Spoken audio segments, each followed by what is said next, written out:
presented by DP Music.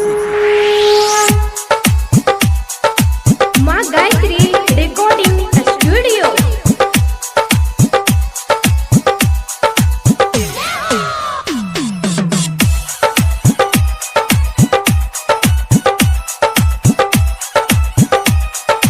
DJ Gudduraj, DJ Gudduraj, DJ Gudduraj, DJ Gudduraj. काचही बाँस के काच बहंगिया लच लच लच कत जाए रे। काचही बाँस के काच बहंगिया लच लच लच कत जाए। बड़का भैया बन के कहरिया बहंगी घाटे पहुँचाए। हाँ हाँ बड़का भैया बन के कहरिया बहंगी घाटे पहुँचाए। हाँ हाँ काचे ही बाँस के काचे बहंगिया लच लच लच कत जाए। काचे ही बाँस के काचे बहंगिया लच लच लच कत जाए।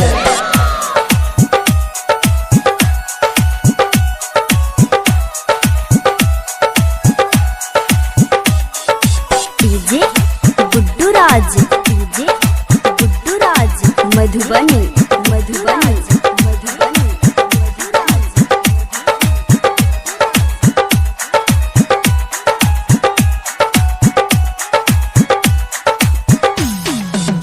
ठेकुआ पूरी काकी छनलक बैठ ओ शादी पे आए।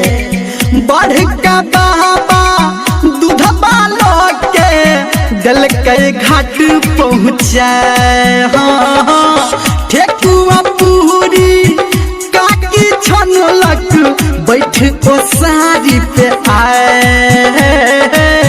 बड़का बाबा दूधबा के दल कई घाट पहुँचाए। हाँ हाँ पहिर पियरिया नहकी बहुरिया संगे चल दहुरा उठाए गे। काचे ही बाँस के काचे बहंगिया लच लच लच कत जाए।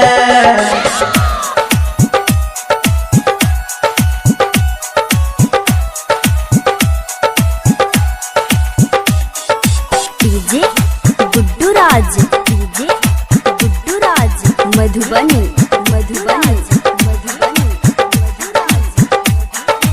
अभी आप सुन रहे हैं सावरिया म्यूजिक। गे फल फूलहारी से सोहजल डाला उखिया भुइया लेटाए। चम चम चम के छोटी माई के घटाबा केला के पत्ता लहराए। हाँ हाँ फल आ फूल से सजल डाला उखिया भुइया लेटाए। हाँ हाँ चम चम चम के छोटी माई के घटाबा केला के पत्ता लहराए। हाँ हाँ लिखा है बउआ गावे धर्मेंद्र सबके दिल से सुनाए गे।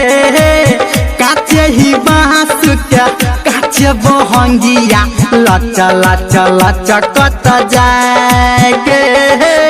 काचे ही बाँस के काचे बहंगिया लच लच लच कत जाए। बड़का भैया बन के कहरिया बहंगी घाट पहुँचाए। हाँ हाँ बड़का भैया बन के कहरिया बहंगी घाट पहुँचाए गे।